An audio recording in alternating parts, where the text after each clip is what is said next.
मातृभूमि न्यूज, मातृभूमि की आवाज, मातृभूमि के लिए। હારીજ નગરમાં છેલ્લા ઘણા સમયથી પાયાની સુવિધાથી લોકો ત્રાહિમામ પોકારી ઉઠ્યા છે।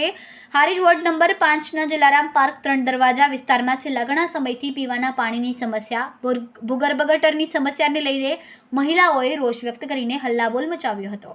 3 દરવાજા વિસ્તારમાં પીવાનું પાણી સમયસર ન મળતા સ્થાનિકોએ હોબાળો મચાવ્યો।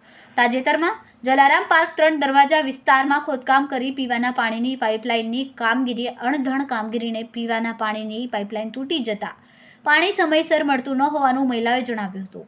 આડેધડ ખોદકામને લઈને મહિલાઓ, બાળકો, સિનિયર સિટીઝનો, વાહન ચાલકોને અવરજવર કરવામાં ભારે હાલાકીનો સામનો કરવાની નોબત આવી હતી।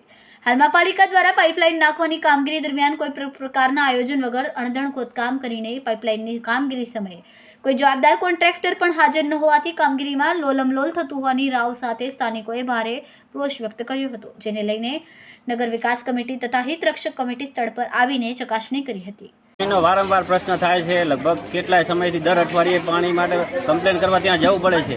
ત્યાં જઈએ તો કોઈ વ્યવસ્થિત જવાબ મળતો નથી।